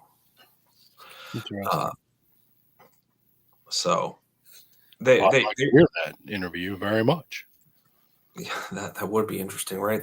Seems like they made a lot of recordings of a lot of the more significant testimonies. James Herbert Martin, Marina, and the only thing I've heard is really bad Frazier one, and I think that's from the HSCA. So yeah, that wasn't a dictabelt. That was just shitty. Okay. Tape. So before I go into what he said on his second one, I'm just going to go in quickly into how he hired Oswald. Mr. Truly says he received a phone call from a lady in Irving who said her name was Mrs. Payne. Lady. All right. What did Mrs. Payne say? And what did you say? Truly, she said to this effect, Mr. Truly, you don't know who I am, but I have a neighbor whose brother works for you. I don't know what his name is, which is interesting. But he tells his sister that you are very busy, and I'm just wondering if you could use another man. And I told Mrs. She said, I have a fine young man living here with his wife and baby, uh, expecting another baby in a few days, and needs work desperately.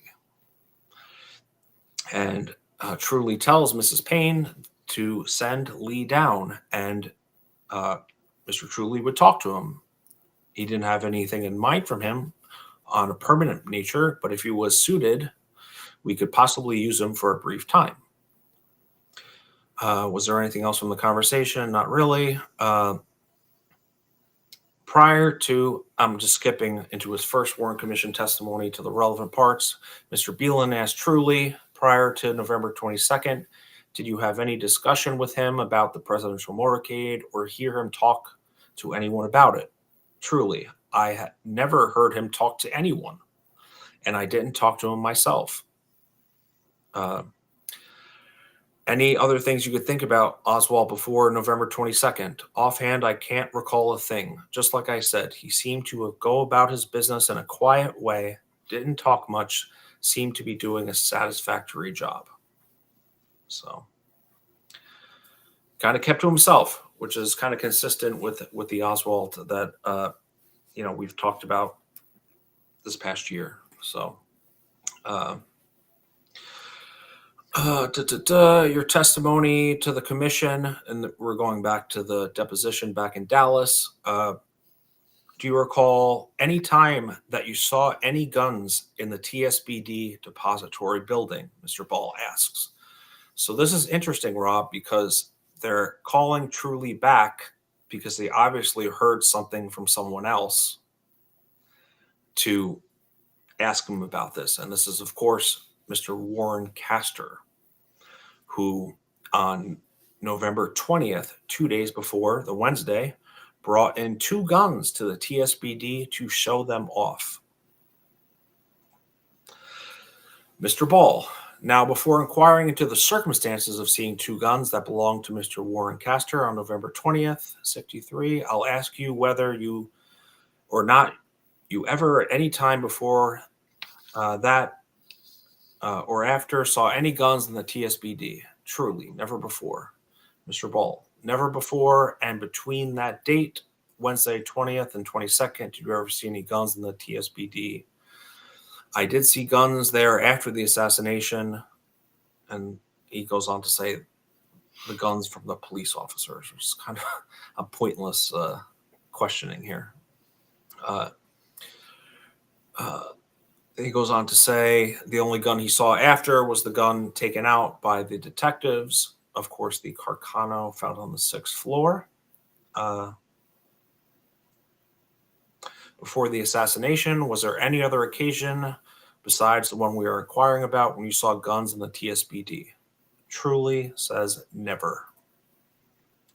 So on November 20th, you saw 2 guns owned by Mr. Crasser. Can you tell me what the circumstances were under which you saw these guns? And he just goes on to say Mr. Crasser came in during the lunch period and showed him a .22 rifle he had bought for his son at the time, and a 30-06 that he had bought for himself, Mr. Castor. And of course, that's interesting for a number of reasons. But of course, the 30-06 that Lauren Hall had, but also the Mauser as well that was initially reported on the 6th floor. So Mr. Ball is continuing now. Do you recall in your testimony before the commission, you told him that at some time after the shooting, you advised Captain Fritz of the name Lee Harvey Oswald and his address in Irving? Yes, I did. And in order to place the time of it, was it before or after the rifle had been found on the 6th floor? Truly says, I didn't know. And essentially what they're talking about here is the timing that Mr. Truly gave Lee Harvey Oswald's address to Captain Fritz. So, of course, Truly did not have Oswald's address off the top of his head.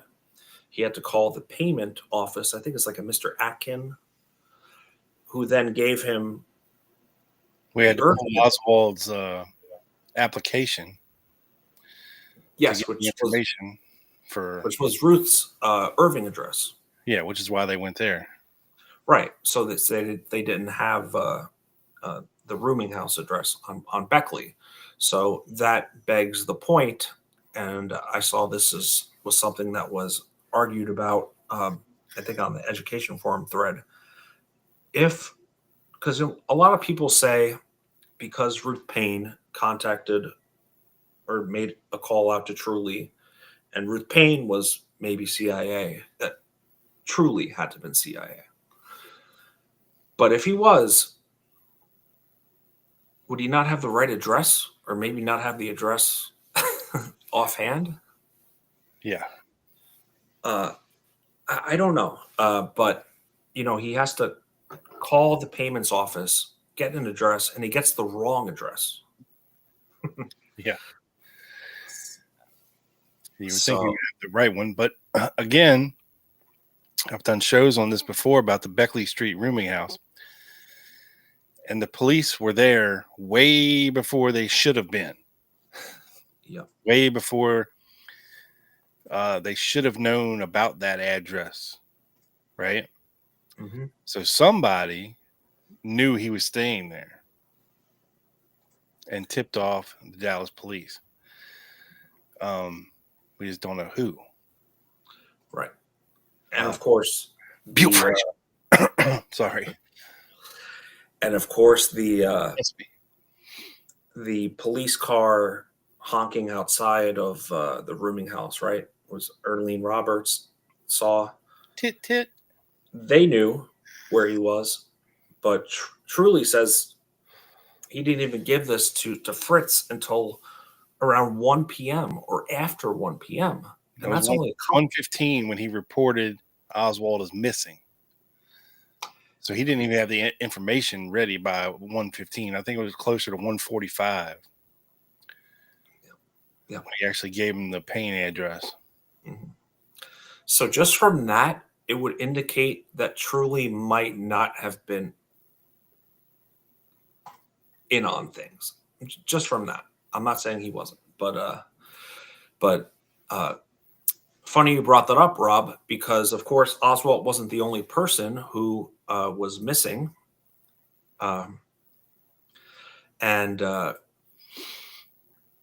so let's see. Mr. Ball asked Truly, "Now, what did you tell Chief Lumpkin when you came down from the roof of the building?"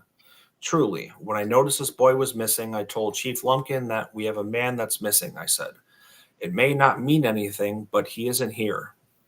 I first called down to the outer warehouse and had Mr. Atkin," I was right, "pull the application of the boy so I can get quickly his address in Irving and his general description, so I could be more accurate than I would be." Mr. Ball, was he the only man missing? Despite having just seen him in the second floor lunchroom, allegedly. Right. Yeah. Truly. That the only one I noticed at the time. Now, I think there was one or two more, possibly Charles Givens, but I had seen him out in front walking up the street just before the shots were fired. Time out. He saw Oswald after he last saw Givens. He saw Givens on the street before the shots were fired. Yeah, because Givens left for lunch and never came back. Right, but he didn't report Givens missing. He reported Oswald missing. And he had seen Oswald much recently on the second floor or first floor, whatever. That's a whole tangent, and you've done shows on that, and much smarter people than I have gone into that. So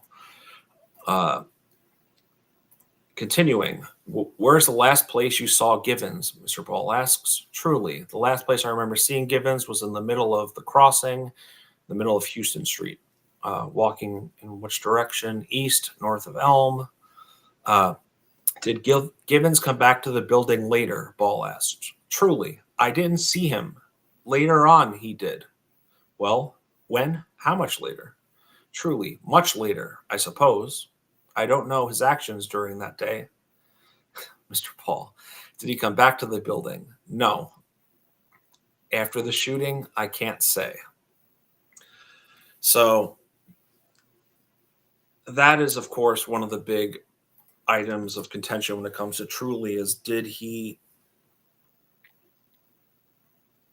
single out Oswald as the only one missing when in fact he wasn't the only one missing, and he had seen him more recently than he had saw other employees. Yeah, it's a little sus. Yeah, A lot of sus. a lot of stuff there. Yeah. So all right, let me continue on here, and I'm gonna wrap this up quickly. Especially having just seen the guy on the second floor allegedly. I'm sure there was. I mean, this guy had 19 warehouse employees. Okay, that I'm sure he didn't see prior to the assassination, and they all weren't just waiting on the first floor to be let go. They were in the lobby. I'm here, Mr. Truly. Present. Unbelievable. It really is. It really is. And I know we're a little in here now. Of course, prayerman.com/TSBD, Roy Truly. I got a lot of good information from. Just want to give a shout out to Bart. And if you want to, of course, read his book, Prayer Man, it's great. And his website has a lot of good things as well. So I wanted to read, one more thing. So at some point, the Warren Commission found among the boxes forming the sniper's nest were 4 that had 28 identifiable prints on the boxes. Traceable to Oswald were 2 palm prints and 1 fingerprint. 24 prints were made by 2 law enforcement officials, but 1 palm print could not be identified. So they tried to get everyone in the TSBD to give their fingerprints. J. Edgar Hoover, the FBI did. But this is actually a letter from Hoover to Rankin of the Warren Commission. He says, Mr. Roy Truly, warehouse superintendent, who has been very cooperative with his bureau in the past, strongly objected to the printing of all employees as he felt it would seriously handicap the work of his firm. So Truly standing up to the FBI saying, no, you can't get the fingerprints of every employee to Hoover, which is interesting. And they let it pass. They did not end up fingerprinting all the employees. Yeah. Stated there about Truly's objections. Yeah.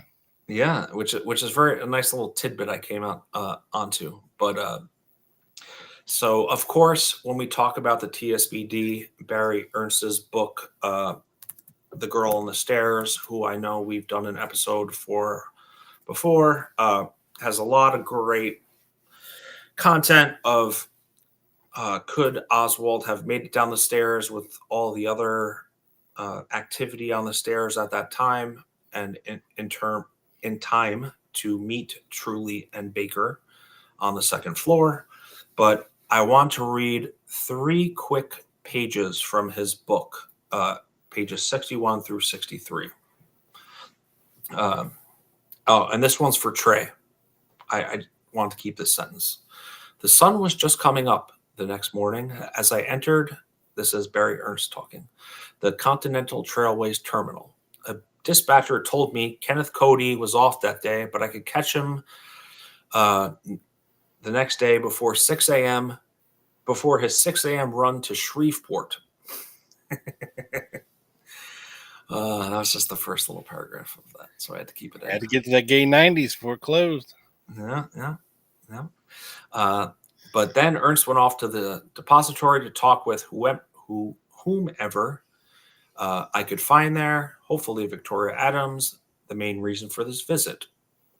In one of his letters, Eugene Aldridge told me he had once tried but was refused admittance to the 6th floor of the building. He was a local, though. I was a, quote, young student, and, quote, from far off Pennsylvania. It doesn't matter where you're from, Roy truly emphasized. Only employees are allowed on the 6th floor. So Ernst says, so are you hiring? He teased. A truly stern face broke into a smile. The humor worked, for he invited me into his 1st floor office. Still the building's manager, truly consented to a rare interview. He took me back 5 years. This is like in 68. He had been standing outside when the motorcade passed. Truly distinctly heard 3 shots, he said, then accompanied a running police officer, Marion Baker, into the depository. The officer was looking for a way to the roof. The freight elevators weren't available, and so both began climbing the wooden stairs on the northwest corner of the 1st floor. Truly told me he was ahead of the policeman by several feet. When on his way up to the 3rd floor, he noticed Baker was no longer behind him. Returning back down to the 2nd floor landing, Truly found Baker in the lunchroom with his gun drawn and pointed at, quote, at close range directly to the stomach of Lee Harvey Oswald, who was standing in the lunchroom. When Truly identified Oswald as an employee, Baker holstered his gun and they went on their way, continuing to ascend to the roof. How quickly did Officer Baker enter the building? Ernst asks. Very quickly. We were actually pushing people out of the way. And once you two were inside the building, how quickly did you move from the front entrance elevators and up to the stairs on the 2nd floor? We were hustling, that's for sure, Truly says. I led the way because I knew the layout, but we were moving fast, much faster than the time tests we did for the Warren Commission. I then asked Truly if anyone or any motion caught his attention as he emerged onto the 2nd floor ahead of Baker. This was an important point. The door was pneumatically operated. Once opened, it took several seconds for it to close completely. I was curious as to whether it may have been in the act of closing, an indication of fleeing Oswald had just used it, right? Because that would mean he would have had to make even better time down if the door wasn't closing, right? If it took a few seconds. Truly said he didn't notice anything. Was Oswald holding a bottle of Coke, or did he have anything in his hands? Truly gives me a sly smile. This too was a key point. For Oswald to be holding a soda, he would have had to arrive in the lunchroom even earlier than the warrant report concluded. Since he was already on an extremely tight schedule, as is, additional seconds allotted for the purchase of a Coke from a machine smelled trouble. And apparently Truly knew this because he gave him a smile before answering. I know this is important, Truly said, but I can't recall one way or the other. How did Oswald appear as the officer was pointing his gun at his stomach? That's the strangest part, Truly replied. Here's a man who had just shot the president of the United States, and he was as calm and collected as anyone I'd ever seen. I didn't see any fear in him. Truly, who had hired Oswald in October 63 as a temporary order filler, told me Oswald was a quiet person who kept to himself. Do you think he shot the president? Ernst asked. Truly said nothing. He only displayed a furtive smile, a raising of the eyebrows, and a slight cocking of his head. He tried to get up on the 6th floor, and he said not even CBS, who we played you that 1-minute clip of Truly from the CBS clip, was allowed to film up on the 6th floor. But Truly did relent a bit and let him look around the first floor, and I believe he went to the second floor as well. So interesting that, and of course we've heard this before, but interesting that he's as calm as collected. He didn't say he was calm as anyone I'd ever seen. If you shot the president, and Oswald wasn't an assassin, you have to think it's probably the first person he killed if you assume that he did it, right? Yeah.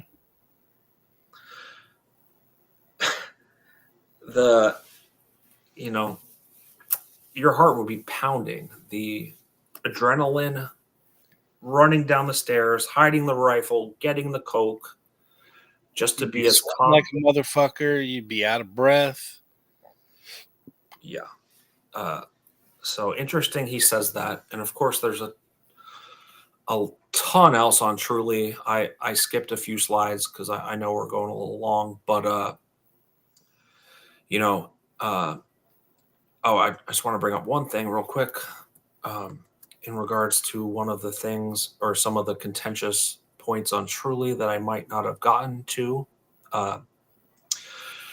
He initially said that he ran behind the police officer, aka Baker, in his 22nd and 23rd statements. He later, in his Warren Commission, said, like we just read, he was ahead of Baker, and when he noticed he wasn't behind him as he went in between the second and third floors, I think, and Baker wasn't with him, he turned around and then saw the alleged interaction with Baker and Oswald. Yeah, that doesn't make sense at all, because if you're a police officer and you think the shots came from that building and you're running in there with, a manager of the building, right? The cop with the gun is probably going to be in front of Roy Truly in case they do encounter the gunman fleeing from the building. Yeah. It makes no sense that he would be behind Truly.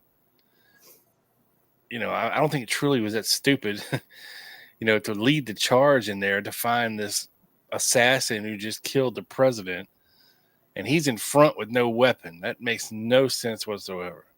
What does make sense is if Marion Baker was in front, which lends credence to this whole second floor lunchroom encounter being fabricated. Yeah, no, that's a very good point. And of course, that's what he initially said, and then changed it. Yeah. So interesting.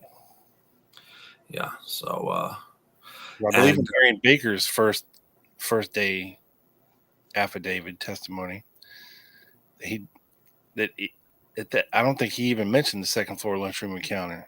Marion Baker. I think you're right. I didn't want to go into a whole tangent on that because you've done a lot of, but I believe you're right. Yeah. Yeah. So, and I'm not sure when Roy Truly retired from the TSBD. I think it was well into the 70s and died in 85, which would kind of make sense. But Barry Ernst, 5 years later, just rolls into the TSBD, makes a joke, and is BSing with Truly in his office. So he was semi-accessible. And there's a ton of stuff on him. I would just recommend checking out Bart's work on him and a lot of other people in the TSBD that we have talked about today, Rob, tonight. Yeah, and I could not find where Roy Truly took a break from the School Book Depository to enlist, but the information is there somewhere. It quite possibly could be in his Warren Commission testimony. I'm not 100% sure, but I know I saw it somewhere. So if somebody can track that down for us, that'd be great. Shoot us an email at thelonegunmanpodcast@gmail.com. Really quickly, Rob, you want to know something funny? In his first Warren Commission testimony, before he worked for the TSBD, he went to work for National Casket Company. Yeah. Which kind of makes sense when you saw that 1 minute clip, right? He looks very kind of dry, and what you would kind of think like a superintendent HR type would be, right? Then went to work a short time at the Dallas Coffin Company, staying in the same industry there for several months. You might be on to the document we're looking for, Joe. Well, I'm sorry. It might have his service in there because I remember seeing all that somewhere. He went to work in the TSBD July 1934. Yeah, keep going. Scrolling down. Then what? I went on through that time until the present time. During the war, I worked in the North American plant at Arlington. Okay. That is Mr. Beelan S. North American Aviation. Truly says North American Aviation Plant at Arlington for around 14 months at night, but I continued to hold my job. Okay, so he took on a second job at an aviation company during the war. Yeah. He took charge of all shipping there. He would go down to work 2 to 4 hours a day. How far is it from Dallas to Arlington? That's a good question. I'll tell you in a second. Just check some of the comments as I check that. 20 miles. 20 miles. Okay, that's commutable. So yeah, he wasn't obviously a sniper, as we established, or overseas. He helped the war effort from home. Yeah. As he was up in years. You know, he was in his, probably 30s or 40s at that time. He was born in 1907, you say? 1907. Yeah, so he was... So by 37, he would have been 30. And during the war, we didn't get into it until after 41. So he would have been mid-30s, probably too old. 37, 38, yeah. I mean, I think. Especially, pot belly, gold teeth, and a parakeet on his finger. Probably didn't want that type enlisting. You know what I'm saying? If you get what I'm saying. That would have been much more entertaining if the epic sniper who was commended by the German commander that caught him was the Roy Truly of the TSBD. But unfortunately, folks, we cannot confirm or say that that's true, because it is not. But it would be funny. Yeah. All right, folks. Jack says, sorry, Rob. Most older men worked at plants and ports during World War II. I had 2 great grandfathers that worked in shipyards. Yeah, there you go. That makes sense. Yeah. They only put the 18 to 20 young 20-year-olds on the front line there. Yeah. Young, dumb, and full of you know what. Yeah. So with that being said, thank you, Joe, for that illustrious information on Mr. Roy Handsome Truly. And before we head down to New Orleans, we should extend our prayers and wishes for everyone involved in that horrible tragedy down in New Orleans. Yes. Down on Bourbon and Canal Streets. That's great craziness. So let's grab Dean Andrews by the hand, lead him to the back of the Court of the Seven Sisters, well clear of Bourbon and Canal Street. And let's dance back there tonight. So for everybody out there who joined us this evening, we sincerely appreciate it. We love hanging out with you, as we always do. And kicking off this new year strong. And we wish you well. And thank you. So without further ado, Dino. Hey, Dean.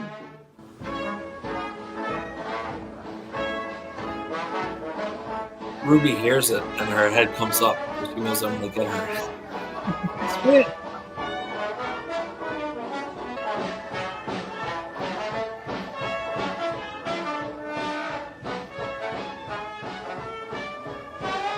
The greatest lies are told in the name of truth.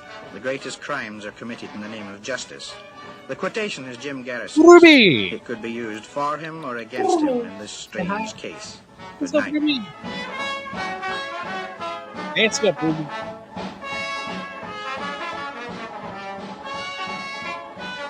No video, just audio. Holy.